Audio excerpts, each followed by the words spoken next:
დილამშვიდობის შესრულდა 11 საათი და გაცემა დღის ნიუსრუმი ბრუნდება პირდაპირ ეთერში. მე ვარ ლელა ბაღდავაძე. აქციის მონაწილეთა დაპატიმრების სერიები გრძელდება. დაკავებულია კიდევ 8 პირი, რითაც 4 ოქტომბრის მოვლენებთან დაკავშირებით დაკავებულთა რაოდენობა 44-მდე გაიზარდა. დაკავებულთა შორის არიან ახალგაზრდები, შუახნის მამაკაცები და მეტიც 71 წლის ცნობილი ექიმი, არიან გოგონები და ქალები. რა ასახე მიიღო ქართული ოცნების ბრძოლამ იმ ადამიანების წინააღმდეგ, ვინც მის პოლიტიკას არ ეთანხმებიან. რა თქმა უნდა, ვაგრძელებთ ქვეყანაში შექმნილი ვითარების შეფასებას. ლაშა ტუღუშია ჩვენი პირველი სტუმარი და ზუსტად ერთ წუთში გვერდება, იქამდე კი თვალი გადავავლოთ ბოლოს სიახლეებს.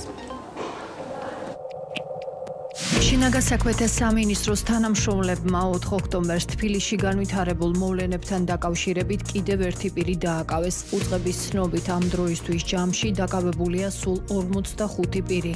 დღეს პარლამენტის მიმდებარე ტერიტორიაზე ექიმების საპროტესტო აქცია გაიმართება. აქციის მიზანი სოლიდარობის გამოხატვა ექიმის და აკადემიკოსის გიორგი ჩახუნაშვილის მიმართ, რომელიც პოლიციამ სავარაუდოდ 4 ოქტომბერს თბილისში განვითარებული მოვლენების გამო დააკავა. აქცია პარლამენტთან 20 საათზე დაიწყება. დღეს თავდაცვის ყოფილი მინისტრი ბაჩო ახალაია შინაგან საქმეთა სამინისტროშია დაბარებული. უწყებაში ამბობენ, რომ ახალაიას დაბარება ერთ-ერთი სისხლის სამართლის საქმეს უკავშირდება. შინაგან საქმეთა სამინისტროში ყოფილ მინისტრს 13 საათზე ელოდებიან. ქვეყნის მასშტაბით სეზონური გრიპის საწინააღმდეგო ვაქცინაცია დაიწყო. აცრა ყველა მოქალაქისთვის უფასო იქნება. იმუნიზაციის სახელმწიფო პროგრამის ფარგლებში საქართველომ 200,000 დოზა ფრანგული წარმოების 4 კომპონენტიანი ვაქცინა შეიძინა.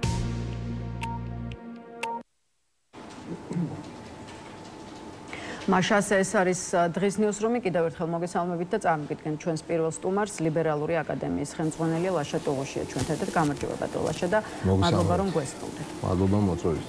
ბატონ ლაშა, 4 ოქტომბრის მოვლენების საქმეზე მიმდინარე გამოძიების ფარგლებში ყოველ საღამოს ასე ვთქვათ დაკავებების სერიებს უყურებთ, ამიტომ რა თქმა უნდა ვიწყებთ ამ თემით. გუშინ საღამოსაც კიდევ 8 პირი დააკავეს, მათ შორის ცნობილი ექიმი გიორგი ჩახუნაშვილი. ჯამში ამ დროისთვის დაკავებულ პირთა რაოდენობა შეადგენს 44. აი, რას აჩვენებს დაპატიმრების სერიები, რასაც კიდევ ერთხელ ყოველ საღამოს ლადევნებთ თვალს. აი, ბევრი ფიქრობს, რომ მიზანია ადამიანებზე, განსხვავებული აზრის მქონე ადამიანებზე ფსიქოლოგიური ზეწოლის მოხდენა. აი, თქვენი აზრით რისი მიღწევა სურს ქართულ ოცნებას? პირველ რიგში ძალიან სამწუხაროა ის, რასაც უყურებთ, აი, დაპატიმრებებს. თუმცა ჩვენც მე მგონი არ არის უცნაური და მოულოდნელი, იმიტომ რომ მათ სახე უკვე კარგახანი აჩვენეს ამ საზოგადოებას და სიახლე არ არის, რომ ჩვენ ციხეები ივსება სინდისის პოლიტიკის პატიმრებით, პოლიტიკური ნიშნით დაპატიმრებულები და ასე შემდეგ. ეს ამათ სახეა. უბრალოდ გვაკვირვებენ ხოლმე ხანდახან რაღაც ესეთი მოულოდნელობები, თუმცა აკადემიკოს დაიჭერენ, 70 წელს გადაცილებულს, ქალებს იჭერენ, 4 შვილის დედას იჭერენ და ასე შემდეგ. ესეც ხანდახან გაკვირვებს, მაგრამ საბოლოო ჯამში სურათი მოსალოდნელი იყო და ვითარდება იმ სცენარით, რაც პრინციპში ჩანდა კიდევაც, იმიტომ რომ დაპირდნენ ამას და რასაც დაპირდნენ, აი ამ ბრუტალურ სცენარს იმას ასრულებენ.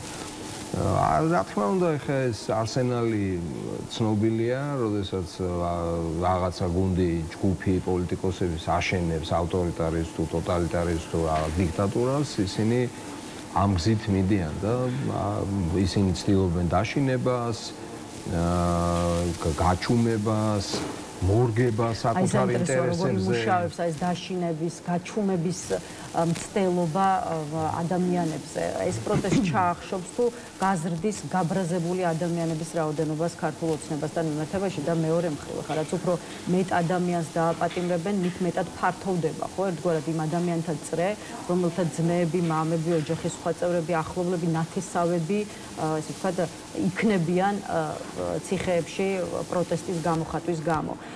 ის რომ რეპრესიებად შეფასებული პროცესი უფრო და უფრო მეტ ადამიანს შეიძლება შეეხოს. რამდენად აზიანებს თვითონ ქართულ ოცნებას, ანუ ზრდის თუ არა ის პროცესი, რომელსაც ახლა მმართველი პარტია აწარმოებს, ასე ვთქვათ, უბსკრულს ქართულ ოცნებასა და საზოგადოებას მისივე მოქალაქეებს შორის. რა თქმა უნდა, ზრდის უბსკრულს და მარტო უბსკრული არ არის აქ საკითხი. საკითხი არის ხარისხი დაძაბულობის და დაპირისპირების სამაგიეროს გადახდის ხარისხი. ეს არის პრობლემა, იმიტომ რომ რაც მეტად დაუშავებ ადამიანებს, მით უფრო მეტად დაგიბრუნდება უკან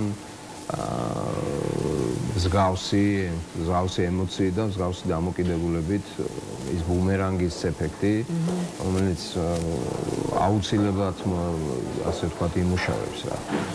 და საქართველოში ეს იმუშავებს და რაც პირდაპირ მე არ მახარებს, იმიტომ რომ ეს ნიშნავს ძალიან დიდ კივილს, რომელსაც ასეთი ტიპის რეჟიმები მიიღებენ ხოლმე, მას შემდეგ რაც ასრულებენ თავიანთ ბრჭყალებში ღვაწლმოსილ საქმიანობას პოლიტიკაში. და ისინი აუცილებლად დაასრულებენ თავის საქმიანობას და ძალიან მძიმედ მოუბრუნდებათ თითოეული შეცდომა, ტრაგიკული შეცდომები მათ შორის, რომელსაც ისინი უშვებენ. ეს დაპირისპირების ხარისხი, რადგან ახსენეთ, მართლაც დაპირისპირების აგრესიის, სიძულვილის ენის გამოყენების ძალიან მაღალი ხარისხია და არა მხოლოდ პოლიტიკაში, არამედ საზოგადოებაშიც.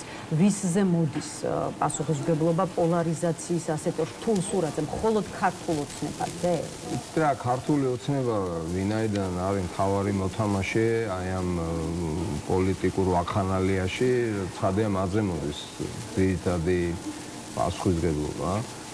და მე ვიტყოდი, რომ ეს გუნდი ემსგავსება რაღაც სიძულვილის მანქანას და რომელიც უფრო და უფრო ძლიერდება სიძულვილში და აი მიუღებლობაში საზოგადოებასთან. მე ფრაზებსაც ვაკვირდები ხოლმე ხანდახან, თუ თქვათ ფოკუსირებული იყო ადრე რაღაც აგენტები, კი ყველგან არიან რაღაც ომის პარტია გლობალური და შემდეგ ახლა ახალი ის არის რომ ათასები შემოვიდა ახლა პარლამენტს ეგრეთ წოდებული თავმჯდომარე მსჯელობდა რომ ათასები უკვე ლამისის სახარების ეს ლეგიონები გამოიყენა ხო ეს ანუ უკვე ის კი არის ყველა წერტილოვანი პრობლემები ხო ეს NGO-ები არ უყვართ ეს დამცინავი სიტყვები არამედ უკვე ათასები გახდა რა რაც ძალიან სახიფათო კონტურებს იძენს ეს თავისთავად, ხო? და რამდენი ათასებია ეს კონკრეტულად საშუალება დაუსვამდი ამ კითხვას, ეს 10-ობით 1000-ია, 100-ობით 1000-ია თუ მთელი ქვეყანაა ლამის, ხო, რომელიც ქუჩაშია და რომელსაც არ მოწონს ის, რაც ჩაიდინეს ამათ ფაქტობრივად უარი თქვეს თავის ისტორიულ შანსზე, ქვეყნის ისტორიულ შანსზე და ბუნებრივია ეს ხალხი ქუჩაშია, ხო? ამიტომ ეს ასე ვთქვათ ორმო თუ ხრამი რომელსაც ყოველდღიურად აფართოვებენ და უფრო საშიშს და საშიშს ხდიან მათ სინდისზეა. ეხლა თუ ჩვენ გავიმეორებთ იმას რომ პასუხები არის რამდენად არის ოპოზიცია მონაწილე ამ პროცესის ან ჩვენი საზოგადოების ჩვენი ელიტები რა თქმა უნდა ეხლა ეს სერიოზული საკითხია, ძალიან დიდი მადლობა სხვა შორის. ეს კითხვა ითხოვს სერიოზულ პასუხს, ბუნებრივია პოლარიზაცია როცა ხდება საზოგადოებაში, ამას თავისი რაღაც წინამძღვრები აქვს ხოლმე, როგორც ეს ისტორიული წინამძღვრები, ან კულტურული ფართო გაგებით კულტურული წინამძღვრები ჩვენი საზოგადოებას, ჩვენ საზოგადოებას ახასიათებს. ესეთი დაპირისპირება ძალიან სერიოზული დაპირისპირება ჩვენ გვაქვს აი რაც დავიბრუნდეთ დამოუკიდებლობა ძალიან მოკლე პერიოდში ისტორიაში მქონდა რაღაც სამოქალაქო გადატრიალება ომი შიგნით ომები უბედურება 1000 დამხობა პრეზიდენტების მკვლელობა 1000 უბედურება იწვნია ამ ერმა ხო ქართულ ერს გულისხმობ ხო ეს არის სერიოზული ძალიან ღრმა პრობლემა, თუმცა პრობლემას ყავს მთავარი აქტორი და მთავარი აქტორი ამ შემთხვევაში გარეთ არ არის, არის ის, რასაც ეს ოცნება ქვია. ბატონლაშა, ისევ დაკავებულთა სერიების კონტექსტში მინდა გამოგცოთ საუბარი, როგორც ხა ამ დღეებში ვხედავთ, ძირითადად საღამოს საათებში, ასე ვთქვათ, ხდება აქციის მონაწილეთა დაკავება და დაპატიმრება და სხვა შორის ბევრის ყურადღებას იქცევს ეს გარემოება და სოციალურ ქსელში უკვე წამოვიდა, ასე ვთქვათ, შეფასებები, რომ აი ეს არის კიდევ ერთი მიმართულება რა თვალსაზრისითაც ქართული ოცნება დაემსგავსა კიდე წინა ხელისუფლებას. აი თქვენ თუ გიჩენთ კითხვებს, რატომ ღამე დაჭერები და თუ გიჩენთ კითხვებს, რატომ ვისმენთ შინაგან საქმეთა სამინისტროს ბრიფინგებს მაინდა-მაინც საღამოს და მეტიც ღამის საათებში. ნუ ესე ცნობილი მეთოდია ფსიქოლოგიური ზეწოლის ადამიანদের შიშის გაჩენის ღამე ან დილის საათებში. ხოშოს კომუნისტებს ძალიან უყვარდათ ხოლმე აი გამთენიისას ადამიანი, როდესაც ყველაზე ასე ვთქვათ მოწყვლადია ფსიქოლოგიური თვალსაზრისით, აი მაშინ უბრაღუნებდნენ ხოლმე კარებზე და დილის 4 საათზე, 5 საათზე მიადგებოდნენ. ასევე იქცეოდნენ ეს არ არის წინა ხელისუფლების მეთოდი მარტო, ეს არის ზოგადად ცუდი არაადამიანური მეთოდი, რომელსაც თუ მით უმეტეს მასობრივი ხასიათი აქვს, აი ესეთი როგორც დღეს აქვს, იყენებენ ეგრეთ წოდებული დიქტატორული ტიპის ხელისუფლებები საზოგადოების წინააღმდეგ, იმიტომ რომ ამას აქვს რაცა პრევენციული ხასიათი, ეს არ არის მარტო კერძო, ეს არის ზოგადი პრევენცია, როდესაც აფრთხილებ დანარჩენ საზოგადოებას, ეს იურიდიული ტერმინია, რაც გულისხმობს იმას, რომ შენც შეიძლება დაგემართოს და ადამიანი ფიქრდება, რომ ეხლა მე იქ წავიდე ქუჩაში დავდგე და ხვალე მომივარდნენ სახლში დამიჭირონ, რა ვიცი, სასიამოვნო პროცედურა ნამდვილად არ არის და ეს არის ასე თქვა დაშინების კლასიკური ნიმუში, რომელსაც ცდილობენ ეფექტურად გამოიყენონ. მაგრამ პრობლემა, სხვა შორის თქვენ თავიდანვე კითხვა დასვით, ეს რამდენად იმუშავებს. ხა რასაც ჩვენ უყურებთ წინააღმდეგობის სული ამ ქვეყანაში არის ძალიან ძლიერი, ეს სულისკვეთება ვერ ცვლიან. ხა რამდენი რამე გააკეთეს, ხალი დაიჭირეს, საჯაროდ გააკეთეს. მით უმეტეს ყველას ეუბნებიან რომ მართლმსაჯულება რა არის ფარატინა ქაღალდია ხო ეხლა არ არის აქ ნდობა ხო სასამართლომ ეხლა ობიექტური გადაწყვეტილება მიიღოს ამ ეს გასაგებია ეს პოლიტიკური გადაწყვეტილებები უამრავი ადამიანის აზრით მიუხედავად ამისა ჩვენ დავინახეთ რამდენი ადამიანი აპროტესტებს აი იმ კურსს ამ ხელისუფლების ნაბიჯებს და ეს არის როგორც ბატონო თავმჯდომარემ ზანა ათასობით მე ვიტყოდი ასობით ათასობით ადამიანი რომელსაც არ მოწონს ის რაც ხდება მეტიც მას არ მოწონს გარკვეული ფორმულით მათ მიაჩნიათ რომ ეს მათ მომავალს უსწრებს ეხლა შეიძლება რაღაც არ მოგწონდეს ან მოგწონდეს და ეხლა ნელთბილად იყო დამოკიდებული მაგრამ ფიქრობ რომ ძალიან ბევრი არის ძალიან სერიოზულად განწყობილი საბრძოლველად რაც ითხოვს სერიოზულ პასუხებს მაგრამ არა ისეც როგორც პასუხობენ მაგრამ გონიათ რომ დაჭერებით გატეხენ რაღაც სულს ამ ერის და ამ ახალგაზრდების და არა მარტო ახალგაზრდების ხო და ვერ გატეხენ და კიდევ უფრო მეტ ბუდიში უფრო დიდ ხრამს ააშენებენ და საბოლოო ჯამში თვითონ აღმოჩნდებიან იმ ხრამის მსკერზე ესეთი ტიპის ხელისუფლებები ისეთ საზოგადოებებში როგორც ჩვენი განწირული არიან ასეთი ფინალისტვის. ნუ ეს ჩემი წვენა მე ვფიქრობ რომ ესეც იქნება. ბატონაშა საინტერესო საკითხს შეეხეთ და თქვენი ესე ვთქვათ მსჯელობის კონტექსტში მინდა კიდევ ერთი კითხვა დაგისვათ. ხელისუფლების პირველი პირების მხრიდან ჩვენ ნამდვილად გვესმის განცხადებები რომ ვინც 4 ოქტომბრის აქციაზე გავიდა რეალურად ყველამ დამხობის მოწოდებას დაუჭირა მხარი და რეალურად ყველა გავიდა ხელისუფლების დამხობის აქციაზე. ხა ჩვენ რაც ვნახეთ 4 ოქტომბერს მართლაც ხალხით იყო სავსე თავისუფლების მოედანი და რუსთაველის გამზირიხი. არ ვიცი კონკრეტულად რა რაოდენობის ხალხი გავიდა ამ დღეს დედაქალაქის ცენტრალურ გამზირზე, მაგრამ როგორც ამბობენ, რამდენიმე ათეული 1000 ადამიანი იდგა ამ დღეს ქუჩაში. აი თუ კი ხელისუფლება ფიქრობს და მეტიც საჯაროდაც ამბობს, ხო, რომ ამ რაოდენობით ადამიანი მზად იყო დამხობის მოწოდებას შეერთებოდა და სწორედ ამ მიზნით გავიდა ქუჩაში. აი აქედან რა დასკვნები უნდა გააკეთოს პირველ რიგში სწორედ მან ხელისუფლებამ და რა არის ის ადეკვატური ნაბიჯები, რასაც მაშინ ასეთ ვითარებაში სახელმწიფო ძალა უნდა გავდეს. ვიცით, ადეკვატურობა გულისხმობს სურათის რეალურ აღქმას და მისი ხალხის მიმართ რაღაც ნაბიჯების გადადგმას. ამ მიმართულების გადადგმა და დაფიქრებას, რომ ესე არ არის ვითარება. ყოველ შემთხვევაში მე როგორც ფიქრობ, რა უნდა გააკეთოს ჩვეულებრივ ვითარებაში აი მსგავს ვითარებაში ხელისუფლებას სამწუხაროდ ისინი საპირისპიროდ მოქმედებენ. ანუ კი არ აშენებენ ხიდებს აი უდიდეს ნაწილთან თავისი მოქალაქეების, ისინიც არიან ამ ქვეყნის მოქალაქეები, ხომ? საკუთარი ქვეყნის მოქალაქეების მიერ არ აშენებენ ხიდებს. ისინი ანგრევენ ხიდებს. გააკეთოს ქართულმა ოცნებამ იმ სურათზე, რასაც ქვია ხალხი ცავსე თავისუფლების მოედანი და რუსთაველის გამზირი.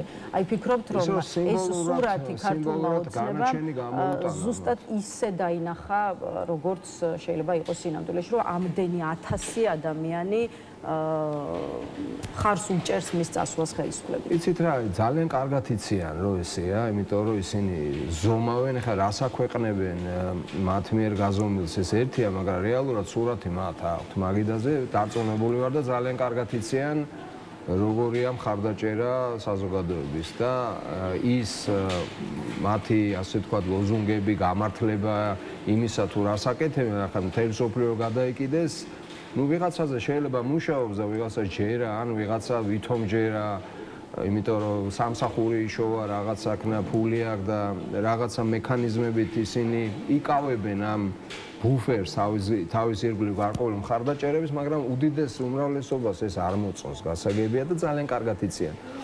მაგრამ აი სწორედ ეს არის ცითა პოლიტიკაში გონიერება და სიმწიფე და სწორი გათვლები.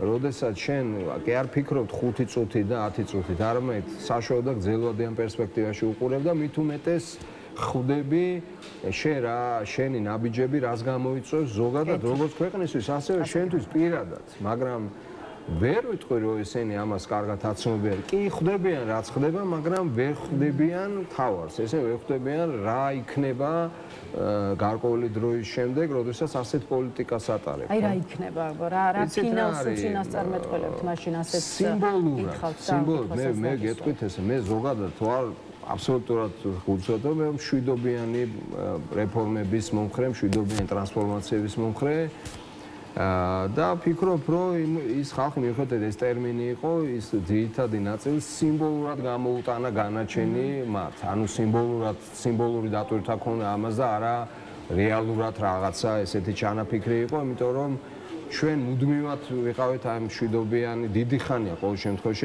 ესეთ რეჟიმებში, მე გულისხმობ დიდ ნაწილს საზოგადოების. ეს იმას ნიშნავს, რომ რაც მეტად შეტოპავ ამ გზაზე, რასაც დიქტატურის შენება ქვია, მით უფრო მძიმე შედეგი მოყვება პირველ რიგში იმ ადამიანების სადმი და ეს იქნება როგორც პოლიტიკური, ასევე სამწუხაროდ სამართლებრივი შედეგები, რომლებიც გამენ ასეთ ნაბიჯებს. ეს ნაბიჯები უკვე თამაში არ არის, ეს ნაბიჯები არ არის რაღაცა შეფასებები ან hate speech, რომელიც თავისთავად სუდია, უკვე ლაპარაკი არის ადამიანების დაპატიმრებულ ხალხზე, ადამიანების ბედის წერას, ბედზე, დანგრეულ ცხოვრებებზე, ქვეყნის კურსის გადახვევაზე, როცა მთელი მსოფლიო უკვე გიყურებს, არა მარტო ეგრეთ წოდებულ ხელისუფლებას, ზოგადად ქვეყანას ისეთი ზიანი მიადგა, მე ვიტყოდი გამოსწორ ამაზე პასუხი აუცილებლად იქნება. ადოლაშა ისევ დაკავებულების თემას დავუბრუნდით და რადგან დავუბრუნდით,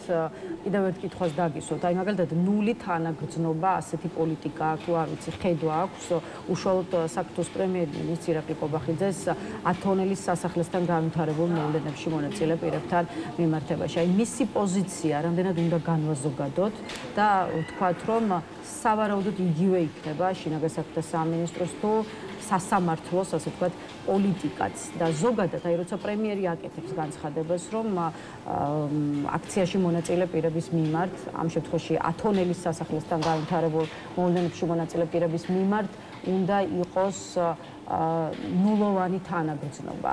ეს არის თუ არა, ასე ვთქვათ, მესიჯი სწორედ სახელმწიფო ინსტიტუტებისთვის, შინაგან საქმეთა სამინისტროსთვის, პროკურატურისთვის, სასამართლოსთვის და ყველა იმ ადამიანისთვის, ვინც ესე ვთქვათ, რგოლის ჯაჭვებს წარმოადგენენ ამ პროცესში. რა თქმა უნდა, ჩვენ ხედავთ როგორ ერევა, ვთქვათ, უმაღლეს თანამდებობის პირები, როგორ ერევიან ისეთ საკითხებში, რომელიც მათის თემა არ არის, მაგალითად, მართლმსაჯულების საქმეებში ხშირად თავის დროზე თვითონ აკრიტიკებდნენ ამას, მაგრამ დღეს დაბრუნდა სხვადასხვა დროს, რასაც უყურებდით ეს დამოუკიდებლობის მიღებიდან, აი ცუდი რაღაცები რო გვახსენდება, ყველაფერი კრებსითი სახით დაგვიბრუნდა რა, როდესაც უმაღლესი თანამდებობის ეგრეთ წოდებული პირები იმეორებენ ჩემი აზრით იმ შეცდომებს, რომელიც წესით არ უნდა გაიმეორონ, მაგრამ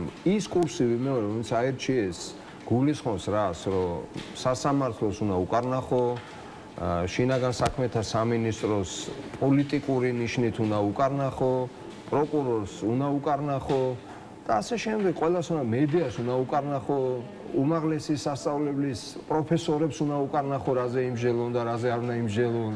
გამიგეთ, საზოგადო ორგანიზაციებს უნდა უკარნახო, თავისუფალ მოქალაქეს სტუდენტს უნდა უთხრა, რომ იცი ესე კი არ უნდა მოიქცე, ესე უნდა მოიქცე. ეს არის კლასიკური, აბა მეტი რა არის დიქტატურა. ეს არის დიქტატურა, როდესაც შენს, ასე ვთქვათ, კომპეტენციას აჭარბებ და სხვის ნებისმიერ ადამიანის საქმეში. მე მიადგებიან გლეხებს, ეთქვიან, ესე კი არ უნდა დათესო, ესე უნდა დათესო და ნუ აი კი შეიძლება გაგეღიმოს ერთ შეხედვით, მაგრამ საბოლოო ჯამში ეს ღიმილით მივდივართ დაჭერებამდე, ადამიანების დანგრევამდე, ბედის შეცვლაზე და ასე ნუ რაღაც ეს არის ტრაგედია ხდება ეხლა ჩვენ თვალწინ. აი ტრაგიკულად ვითარდება სამწუხაროდ ჩვენი აი ეს მონაკვეთი ისტორიის, მაგრამ მე იმედი მაქვს, რომ გონი საბოლოო ჯამში ჩვენი მთლიანად გონი რაღაცნაირად რაციონალური იქნება და მივიღებთ სწორ გადაწყვეტილებებს. აი მივიდეთ ესე ვთქვათ უკვე ვისაუბროთ იმაზე რა იქნება ეს სწორი გადაწყვეტილება, რა არის ის სწორი და ვთქვათ აუცილებელი ქმედებები, რაც უნდა აჩვენოს როგორც ხალხმა და სამოქალაქო საზოგადოებამ, ისე უშუალოდ ოპოზიციურმა სპექტრმა და ოპოზიციურ პარტიებზე მინდა სხვათა შორის აქცენტის გაკეთება. რამდენად მისაღებია თქვენთვის ის განწყობები, რასაც აი თუნდაც დღეს ვისმენთ ცალკეული ოპოზიციური პარტიის მხრიდან. მაგალითად, ლელო იძახის, რომ აღარ დაჯდება იმ პარტიებთან, რომლებიც თვითმმართველობის არჩევნებში მონაწილეობის გამო მათ აბულინგებდნენ, გახარიას პარტიაში ამბობენ, რომ აღარ იქნებიან იმ პარტიებთან ერთად არც ერთ ოპოზიციურ ფორმატში, რომელთა კისერზეა 4 ოქტომბრის მოვლენები, თავის მხრივ არც ბოიკოტისტებს ეხატებათ, ასე ვთქვათ, გულზე ლელო და გახარიას პარტია და მოკლედ გვაქვს სრული შეუთანხმებლობა და კვლავ დაპირისპირება ოპოზიციურ ძალებს შორის. აი არის თუ არა პრობლემა, ასეთი არაჯანსაღი სიტუაცია ოპოზიციურ ფლანგზე და რა გაქვთ დღეს სათქმელი ოპოზიციური ძალებისთვის? ის რაც დღეს ხდება 4 ოქტომბრამდე ჩვენ მათ შორის პირდაპირ ეთერში არა მარტო ჩვენ, ნუ ბევრი საუბრობდა, რომ ესეც მოხდებოდა. ანუ აქ არაფერი იყო, ასე ვთქვათ, მოულოდნელი პირდაპირ ვთქვათ, იმიტომ რომ ამ ვითარებაში დაპირისპირება, რასაც უყურებდით ამ ოპოზიციის შიგნით, იყო ძალიან ცუდი და ძალიან კონტრპროდუქტიული და აბსოლუტურად არარაციონალური. და დავინახეთ კიდევაც, რომ საბოლოო ჯამში ახლა როგორი ვიღაცები არ ხატავდნენ რაღაცა წარმატებაზე და რაღაცაზე საუბრობენ ხოლმე მიკვირს, როცა უსმენ, ის რაც მოხდა, ორივე იდეა ფაქტურად დამარცხდა. შეიძლება ვილაპარაკოთ იმაზე, რომ დამარცხდა, მაგრამ რა დამთავრდა, რა თქმა უნდა არ დამთავრდა, არაფერი არ დამთავრებულა, პირდაპირ ვამბობ. თუ გვინდა რომ პროცესი შეიცვალოს, პოზიტიური გახდეს და ქვეყანა გამოიყვანო აი ამ კრიზისიდან, მაშინ ელემენტარული რაღაცები უნდა გაიაზრო და შეცვალო დამოკიდებულება. ესადუშვებენ შეცდომებს, რას გულისხმობთ? აი რის ანალიზს ვერ აკეთებენ სწორად და რის გააზრებას ვერ ახერხებენ სწორად. ბევრი რამე ის რა. პირველ რიგში იმის, რომ აი ესეთი სიძულვილი სენა ერთმანეთის მიმართ აზიანებს ორი მხარე. აქ მოგებული არ არსებობს. ვერც ერთი მხარე, აი მაგალითად რო ავიღოთ ორი მხარე, ხო, ერთი რომელიც არჩევნების მომხრეა, მეორე რომელიც ემოცია. აი ესეთი ურთიერთდაპირისპირება. ასეთ ხარისხში მსჯელობა ერთმანეთზე აღარ გავიმეორებ ხა რა სიტყვებით ამყობენ ერთმანეთს, ორივეს აზიანებს და ორივეს დაზიანება ნიშნავს, რომ ზოგადად აი ეს პოლიტიკური ჯგუფები, რომელზეც ახლა მე ვლაპარაკობ, მოგებული ვერ იქნებიან და ვინ მოიგებს? მოიგებს ის, ვისი კურსიც დღევანდელი ჩვენ არ მოგწონს. ცალსახად იგებს ამ ბრძოლაში, როცა ესენი ერთმანეთს უპირისპირდებიან, ის ჯგუფი, რომელიც ვიმეორებ, აშენებს აქ. მათთვის ეს არის გადასარევი სიტუაცია, როცა ერთმანეთს აი ესე უპირისპირდებიან. მთავარია, რომ ეს დროზე შეწყდეს. როგორი მიუღებელიც არ უნდა იყოს მათთვის ეს პოლიტიკა, რომ უნდა მოიძებნოს გარკვეული, ასე ვთქვათ, modus operandi ამ სიტუაციაში, ანუ მოქმედებების რაღაცა მოდელი. ამ სიტუაციაში აი გვერდიდან რომ შევხედოთ და რაციონალურები ვიყოთ, თუ არ შეუძლიათ პოლიტიკურ ძალებს გარკვეულწილად ერთმანეთთან ლაპარაკი, მაშინ უფრო ფართოდ უნდა იქნეს განხილული რა. მე ველოდები აქ პოლიტიკის ექსპერტებს, საზოგადოების წარმომადგენლებს, საზოგადო ორგანიზაციებს, მედიას, ჩართულობას იმ თვალსაზრისით, რომ ხელი შეუწყონ დიალოგს. ჩვენ აუცილებლად გვჭირდება დალაპარაკება ერთმანეთთან, ანალიზი არის აუცილებელი, თუმცა შეიძლება ამ ასე ვთქვათ, ანალიზის ვერ შევთანხმდეთ, მაინც დავჭერთ ჩვენ სხვა აზრზე, მაგრამ რაღაცაზე უნდა შევთანხმდეთ. არ შეიძლება დაუნდობელი ბრძოლა ერთმანეთის მიმართ. ეს არის აი ყველაზე ასე ვთქვათ, ფუნდამენტური საკითხი. უნდა რაღაცნაირად მოახერხონ, მონახონ საერთო ინტერესები იმისათვის, რომ არსებობს საერთო მიზნები რა. საერთო დიდი მიზნები რო არსებობს, უნდა მოძებნონ საერთო იმაზე კი არ უნდა იფიქრო რა განსხვავებები, არამედ იმაზე უნდა იფიქრო რა არის საერთო და სად შეიძლება გაერთიანო ეს ძალები. სხვანაირად არ გამოვა, იცით, ეს ერთი საკითხი, მეორე მე ვფიქრობ რა მოხდა, ძირითადად მაინც უფრო აკადემიური დისკუსიის საგანია, ის ადამიანი, რომელიც ერკვევია ზოგადად პოლიტიკაში, როგორც პროცესში, მათ ჭირდებათ მეტი აქტივობა და ალბათ მედიაც მეტად უნდა უხსნიდეს კარს ესეთ ადამიანებს, რომლებმაც ძალიან დელიკატურად გასაგებ ენაზე, არა რაღაცა მუშტების ქნევი და არა ესეთი სიძულვის ენით უნდა ახსნან ვითარება რა არის, რა პროცესში ვარ და რა შანსი გვაქვს მომავალში, იმიტომ რომ მუდმივად ერთი და იგივე შეცდომები არ უნდა დაუშვათ, ეს ერთია და მეორე უნდა დავინახოთ რაციონალური გზა, როგორ გამოვიდეთ ამ ვითარებიდან. კი ბატონო, ეს არის ის, ეხლა რა თქმა უნდა ჩვენ შეიძლება რეცეპტები, ეხლა მე რომ მკითხო, აი როგორ რა უნდა გაკეთოს, შემიძლია დავწერო ქაღალდზე და რაღაცა მივცე ამას ფორმა, მაგრამ ეს არ არის, ეხლა ეს გაყენებულად ხო. რეცეპტები ალბათ არ იმუშავებს. საჭიროა დისკუსიები და შეთანხმება ოღონდ კულტურული ფორმები. ალბათ უნდა არსებობდეს. ბატონო, ბოლო კითხვა მინდა დაგისვათ, ბაჩუ ახალაიაში, ნაგასაკეთე სამინისტროში გამოკითხვაზე დაბარებული და ბოლო კითხვაც სწორედ ამ თემას შეეხება. არ ვიცი ხა გასული კვირების განმავლობაში ქართულ ოცნებასთან დაკავშირებული პირების მხრიდან ხშირად გვესმოდა ბაჩუ ახალაიას სახელდაგვარი იმ კონტექსტში, რომ მასთან აქტიური კონსულტაციები უნდა ქონოდათ 4 ოქტომბრის აქციის ორგანიზატორებად დასახელებულ პაატა ბურჭულაძეს თუ მურთაზ ზოდელავას. აი რას ფიქრობთ, ხომ არ უჩანს პირი, რომ ბაჩუ ახალაია შესაძლოა ერთ-ერთ მთავარ ფიგურანტად და ფიგურად დასახელდეს იმ საქმეში, რასაც ქართული ოცნება სახელმწიფო გადატრიალების ცდელობის საქმედ მოიხსენიებს. ცითრა მე თავს ავარიდებდი ესეთ რა თქმა უნდა მადლობა კითხვისთვის, მაგრამ ჩემი მხრიდან ხა პასუხის გაცემა ამ შემთხვევაში იქნებოდა ძალიან ესეთ სპეკულაციური. ზოგადად თუ ვიტყვით გასაგებია, ეხლა უნდა რაღაცა შეიქმნას ესეთი სერიოზული შეთქმულების რაღაც მოდელი, რომელშიც იქნება ცნობილი პირები ჩართული, სადღაც გავლენ, მე გარეთ გავლენ, იქაც რაღაცე ბუნდოვანი, ну გასაგებია სცენარი ნათელია ჩვენთვის, რა იკერება დღეს, იქნება ბევრი პროპაგანდა, ბევრი ასე ვთქვათ ინსინუაცია და შემდეგ.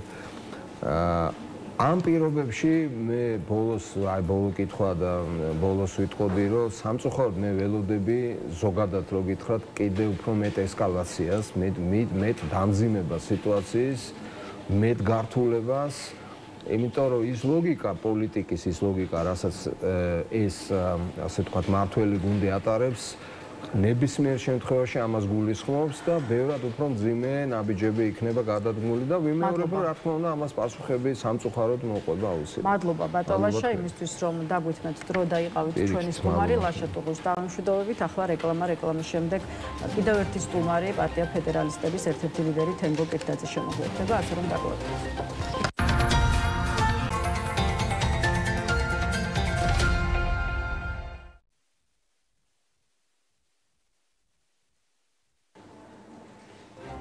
მაშასე რეკლამის შემდეგ ბრუნდებით პირდაპირ ეთერში და გვერდება ჩვენი კიდევ ერთი სტუმარი პარტია ფედერალისტების ერთ-ერთი ლიდერი თენგო კირთაძე ჩვენთან. გამარჯობა ბატონ თენგო და მადლობა რომ შემოგვიერთდით. გამარჯობათ, მოგესალმებით, მადლობა ინტერესისთვის. ბატონ თენგო 44-მდე გაიზარდა იმ ადამიანთა რაოდენობა, რომლებიც 4 ოქტომბერს ათონის საპრეზიდენტო სასახლესთან განვითარებულ მოვლენებში მონაწილეობის ფაქტზე დააპატიმრეს არა მხოლოდ ახალგაზრდები, შუახნის მამაკაცები, მეტიც 71 წლის ცნობილი ექიმია დაპატიმრებული, ისე როგორც დაკავებულთა შორის არიან ქალები. რეჟიმს ახალი ტყვეები აღყავს და ასამართლებს ადამიანთა ყველაზე შრომელ ნაწილს, რომელზეც დგას ამ ქვეყნის თავისუფლება, ასე ფიქრობს ცალკეული პოლიტიკოსი. აი თქვენ რა სახელს არქმევთ იმას, რასაც ახლა ვუყურებთ და რას ამბობს მართლაც დაკავებულთა რაოდენობა, დაკავებულთა რიცხვი, რომელიც უკვე 4 ათეულს გადასცდა. პირველ რიგში სოლიდარობას უცხადებ ამ ადამიანებს, რეჟიმის წინააღმდეგ ბრძოლაში მყოფი თითეული ამ ქვეყნის პატრიოტი ძალიან ძვირფასია ჩვენთვის და საქართველოსთვის ზოგადად გამძლეობას უსურვებ აი ამ ურთულეს პერიოდში, ხა, იმიტომ ხო ეს ადამიანური ან პროცესის მიღმა, ჩვენ რო შევხედოთ რა ბრძოლა თითეული ესეთი შემთხვევა არის ადამიანური ტრაგედია, მისი სოციუმის ტრაგედია და ამიტომ გამძლეობა და ჩვენ საზოგადოებამაც ყველაფერი უნდა გავაკეთოთ, როგორც აქამდე ვაკეთებდით პოლიტიკურ პატიმრებთან დაკავშირებით, რომ ყურადღების ნაწილი, სამართლებრივი დახმარება, ასე შემდეგ უზრუნველყოფილი იყო. ხო, რაც შეეხება თვითონ მის გამოწვევ მიზეზებს, სამწუხაროდ უპასუხისმგებლო პოლიტიკურმა ძალებმა მისცეს ქართულ ოცნებას აი ამ რეპრესიების განხორციელების საფუძველი თან გარკვეულწილად რაღაც კანონის ჩარჩოს ამოფარებული. ანუ სუფთა რეპრესიების განხორციელება. იმიტომ რომ შესაძ მაგალითად რეპრესიებს ახორციელებდა დეკემბერში ქართული ოცნება, ის ნებისმიერი თვალსაზრისით კანონიერების ზღვარს მიღმა პოზიციონირებდა და მოქმედებდა და ეხლა შეუძლია თქვას, რომ აი ჩვენ რაღაც სახელმწიფოებრივ ინსტიტუციებთან საინტერესოა ხო ჩვენს იურისტების მოსმენა და განმარტება უშუალოდ ათონელის სასახლესთან მომხდარ ფაქტთან დაკავშირებით რაღაც ტიპის დანაშაული ნამდვილად იყო, თუმცა რამდენად იყო ეს სახელმწიფო გადატრიალების მცდელობა და ღობის მონგრევას შეიძლება თუ არა მიეცეს სახელმწიფო გადატრიალების პროპაგანდისტვის რაც არის მომგებიანი პროპაგანდისტვის, როდესაც მას ესეთი უკაცრავად ეს ნათქვამი და სატოპკეთ აუგდებ, ანუ ამ შანსს მიცემ, რაც არის მომგებიანი ქართული ოცნების პროპაგანდისტვის, სწორედ იმ მუხლით დაიწყებს. ანუ მაგას სხვა არსებითი მნიშვნელობა არ აქვს საბოლოოდ შემდეგ როგორ გადაკვალიფიცირდება. ჯერ პროცესი უნდა გააშოვოს და ჩვენ თუ ბოლო წლების გზავნილებს შევაჯამებთ ქართული ოცნების, რომელიც ამ მიმართულებით მიდიოდა, ის პერმანენტულად იმეორებს დაუღალავად და მისი პროპაგანდის ელემენტები ერთი რევოლუციის ცდელობა აღკვეთეთ, მეორე რევოლუციის, მესამე, ეს მგონი რიგით მეხუთე რევოლუცია თვლიან და იმიტომ რომ ეს არის მათთვის მომგებიანი, იმიტომ უნდა შექმნან ფონი, სადაც არსებობს მხოლოდ რაღაც რევოლუციური წინააღმდეგობა, არსებობენ უსამშობლოები და რადიკალები. ესეც მიზანმიმართულია, რადგან რადიკალი თუ გაჯდა და უსამშობლო, ესეთი ჯგუფების მიმართ საზოგადოებაში თანაგრძნობა არიარსებებს და მიმღებლობა არიარსებებს. მოუწება იმ პროცესის გაშავება, რასაც ქვია მშვიდობიანი პროტესტი და ზოგადად რა შედეგები აქვს 4 ოქტომბრის აქციას. აი ბევრი ფიქრობს, რომ ათონელის სასახლესთან განვითარებულმა მოვლენებმა მოახდინა გადატრიალების იდეის დისკრედიტაცია და მნიშვნელოვნად დააზიანა სწორედ ეს მშვიდობიანი პროტესტი, რაც უკვე 310 დღეზე მეტია რუსთაველის გამზირზე ყოველ საღამოს მიმდინარეობს. და შესაბამისად ფიქრობს, რომ არ უნდა მომხდარიყო ის, რაც მოხდა. ბევრის აზრით კი ეს ყველაფერი მაინც ღირდა, რადგან კიდევ ერთხელ გამოჩნდა, რომ აი ქართულ ოცნებას ეშინია, ასე ვთქვათ, რუსთაველის გამზირის და აქციის თითეული მონაწილის, რომელსაც პროტესტი აქვს მისი პოლიტიკის მიმართ. გამზირის სწორი ამ შედეგებს, მაგრამ აი ეს რაც მოხდა 4-ში, რუსთაველის გამზირის პროტესტის სულის კვეთებასთან არანაირი კავშირი არ აქვს. და ყველაზე კარგად ეს გამოჩნდა, როდესაც ათონელთან მიმდინარეობდა ის რაღაც დაძაბულობა იყო და ვითომ შტურმი, რასაც ხალხი დარჩა რუსთაველს. ეს არის ჩვენთვის ყველაზე პოზიტიური დასკვნა, რომელიც შეგვიძლია წამოვიღოთ 4 ოქტომბრიდან, საზოგადოება, ანუ პროტესტში აქტიურად ჩართული ადამიანები და ისეთებიც, რომელიც ყოველდღიურ რუტინაში არ არიან პროტესტში, უკვე ისია გაზრდილი, რომ პოლიტიკური ავანტურისტების და კლოუნების მიერ რაღაც ფეიქ რევოლუციის სცენარებს არ მიყვებიან და ესეც აჩვენებს სწორედ რა დაკვეთა არსებობს საზოგადოებაში, რომ წინააღმდეგობა აუცილებლად უნდა იყოს და რაოდენობამ, გამოსული ადამიანების რაოდენობამ ეს კიდევ ერთხელ დაადასტურა, რომ ბრაზილია არსად წასულა, მაგრამ მხოლოდ მშვიდობიანი ფორმით. აი ეს არის საზოგადოების დაკვეთა და პასუხისმგებლიანი პოლიტიკური ძალებმა საზოგადოების დაკვეთიდან უნდა ამოვიდნენ. ეს დაკვეთა უნდა გადასაყონ და მაშინ შევძლებთ ჩვენ ამ ქვეყანაში ცვლილებების მიღწევას და არა ფეიქ რევოლუციებით, როდესაც ვიღაც პოლიტიკურ კლოუნებს გონებას აურევენ, რაღაცებს დაპირდებიან და ვივამედიდან გონია რომ პროცესებს მართავს. იმიტომ ნაციონალური მოძრაობის განსაკუთრებით კი მიხეილ სააკაშვილისთვის ნებისმიერი პროცესი არის მიუღებელი, სადაც მას არ აქვს ლიდერის როლი. ამიტომ სწორედ როგორც კი დაინახა, რომ შეიქმნა რვიანის ფორმატი, სადაც ჩვენ პარტიები შევეცადეთ ერთმანეთთან კომუნიკაციაში და ანალიზში შევსულიყავით, იქნებ საერთო რაღაც გამომდნარიყო, აი ჩემ წინასწომარი, თქვენი წინასწომარი ბატონი ლაშა საუბრობდა ამის საჭიროებას და ეს მართლა აუცილებელია, რომ რაღაც შინაარსთან დაკავშირებით საინტერესო თემას შეეხეთ ბატონ თენგო და მოდით გადავიდეთ სწორედ ამ ნაწილზე. რა გეგმით უნდა განაგრძოს ბრძოლა პოლიტიკურმა სპექტრმა? ისევ გააქტიურდა განცხადებები და მეტიც მოწოდებებით იმის თაობაზე და აი ბატონ ლაშას პოზიცია სწორედ ეს იყო, რომ საჭიროა ოპოზიციური ერთობა. თუმცა, რასაც ვხედავთ, ახლა ვერც ამჯერად მივა სავარაუდოდ პოლიტიკური სპექტრი ოპოზიციურ კონსოლიდაციამდე. სხვა შორის თქვენი პარტიის ერთ-ერთმა ლიდერმა თამარ ჩერგოლეიშვილმა თქვა 2 დღის წინ ჩვენს ეთერში, რომ დემოკრატიული პარტიების კოორდინაციას იხილავს საზოგადოება, თუმცა იქვე თქვა, რომ ამ ფორმატს ნაციონალური მოძრაობა და ლელო არ უნდა გაეკაროს. ეხლა თავისუფლ ლელო ამბობს, რომ არჩევნების ბოიკოტისტებთან არ დაჯდება, ისე როგორც გახარიას პარტიამ გაავლო ნაციონალურ მოძრაობასთან, გვარამიას კოალიციასთან და სალომე ზურაბიშვილთან ურთიერთობაში, ასე ვთქვათ, წითელი ხაზები. არის თუ არა შეცდომა, რასაც ოპოზიციური პარტიები ყველანი ერთად ახლა აკეთებთ. საჭიროა თუ არა, ასე ვთქვათ, დაივიწყოთ ვინ მოგწონთ და ვინ არ მოგწონთ და დასხდეთ ერთად სამუშაო მაგიდასთან იმისთვის, რომ ერთად მოძებნოთ გამოსავალი. არა. ზუსტად იმიტომ, რომ ჩვენ გვჭირდება ერთობა და ერთობა პირველ რიგში საზოგადოების, იმიტომ პოლიტიკური პარტიებიც ხო საზოგადოებას წარმოადგენენ, ანუ საკუთარ ამომრჩევლებს, მოქალაქეებს წარმოადგენენ. ანუ ჩვენ გვჭირდება ერთობა საზოგადოების. და იმისათვის, რომ საზოგადოების ერთობა შედგეს, უნდა არსებობს. საზოგადოებას ჭირდება პოლიტიკური სპექტრის ერთობა. და ეხლა ზუსტად მაგას უბრუნდები. ანუ პოლიტიკური სპექტრის გარეშე, ანუ პოლიტიკური ლიდერშიპი პოლიტიკურ პროცესში თუ არ იქნა, ჩვენ ვერ შევძლებთ ცვლილებების მიღწევას ამ ქვეყანაში. ანუ გარდასახვა ვერ მოხდება საბოლოო ეტაპი, რაც არის, სადაც პოლიტიკური ლიდერშიპი უნდა არსებობდეს. და ამ პოლიტიკური ლიდერშიპის გამოსაკვეთად ჩვენ გვჭირდება კრიტერიუმები.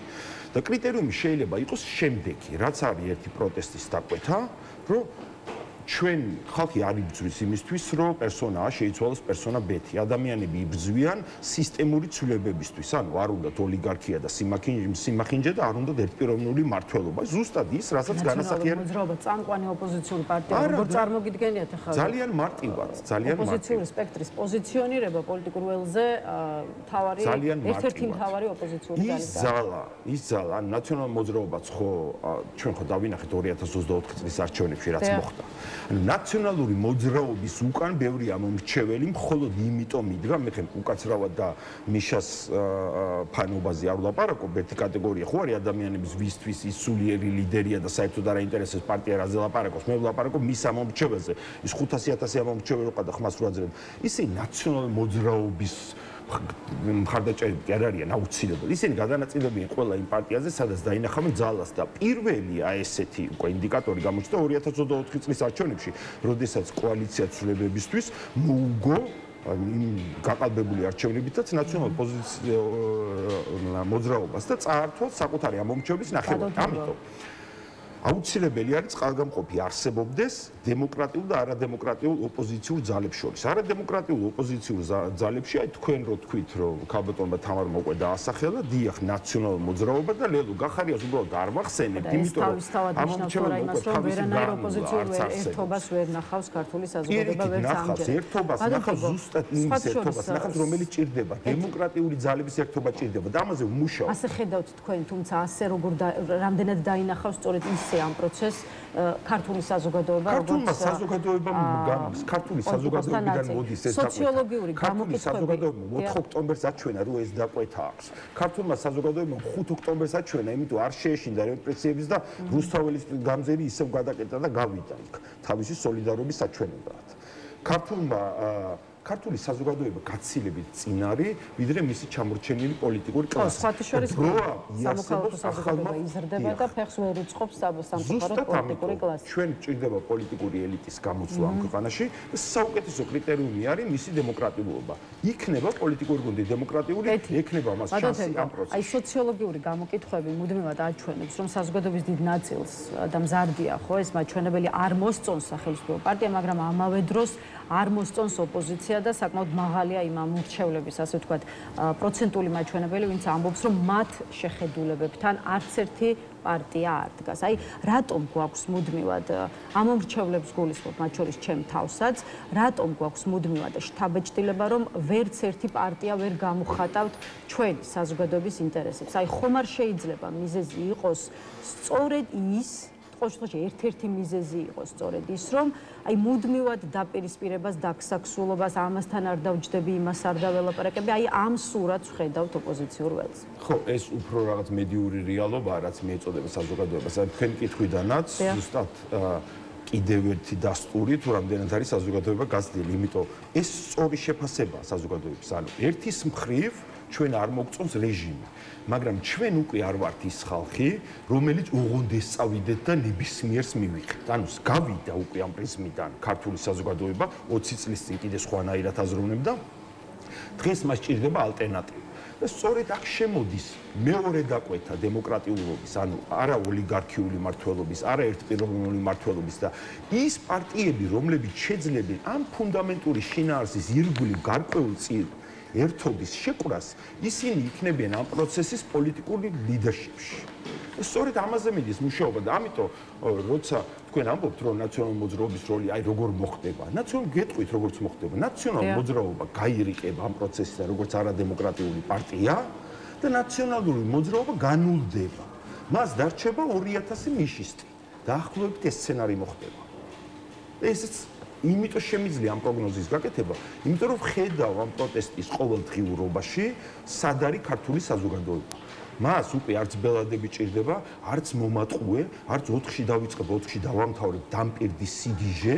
ყველაფერს ძალიან რაციონალურად სწორ ანალიზს უკეთებს. კეთილი, ბატონ თემბო, ცოტა დრო დაგვრჩა 1-2 წუთი და ბოლოს სრულიად სხვა თემაზე კიდევ ერთ საკითხზე მინდა მოვასწრო კითხვის დასმა, რომელიც ასევე რეზონანსული გახდა. გუშინ გახდა ცნობილი, რომ სუსმა გიორგი ბაჩიაშვილის საკანში მომხდარ ინციდენტთან დაკავშირებით დააპატიმრა სპეციალური პენიტენციური სამსახურის პენიტენციური დეპარტამენტის დირექტორის ყოფილი მოადგილე გიორგი ქემოკლიძე უწყება ამბობს, რომ ქემოკლიძემ ბაჩიაშვილთან წინასწარი შეთანხმებით მის საკანში შეიყვანა სპეციალურად შერჩეული 2 პატიმარი, რომელსაც სცენარის მიხედვით ბაჩიაშვილისთვის ფიზიკური ანგარიშწორების იმიტაცია უნდა მოეწყო. ამას ემატება 2 დღის წინ გავრცელებული ინფორმაცია, რომლის მიხედვითაც გლდანის პენიტენციური დაწესებულების ყოფილი დირექტორი დავით გოგობერიშვილი იპოვეს გარდაცვლილი და საუბარია სწორედ იმ ციხის დირექტორზე, რომელმაც რამდენიმე კვირის წინ დატოვა თანამდებობა მის მოადგილეებთან ერთად სწორედ ბაჩიაშვილის საკანში მომხდარი ინციდენტის შემდეგ. აი რა კითხვებს აჩენს, ასე ვთქვათ, მთელი ის ინფორმაცია, რომელსაც ვისმენთ როგორც ოფიციალური უწყების მხრიდან, ისე ინფორმაციას, რომელიც გვესმის ოფიციალური უწყების მიღება. მე ვფიქრობ, რომ ესეთი განვითარება ხა კონკრეტულ გიორგი ბაჩიაშვილის შემთხვევას არ გულისხმობს ზოგადად ის სცენარია, რომელიც ჩვენ წლების წინ გვაქვს ნანახი ბელარუსში და გვაქვს ნანახი რუსეთში. ანუ როგორ მოქმედებს ეგრეთ წოდებული ხელისუფლება, ხო? იქ ვიღაცა გადაწყვეტილებას მიიღებს წარმატებული მენეჯერი, გადმოხდება 27 სართულიდან. მეორე მენეჯერი, გუბერნატორი თავს მოიკლავს, იქ ვიღაცას დაიჭერენ.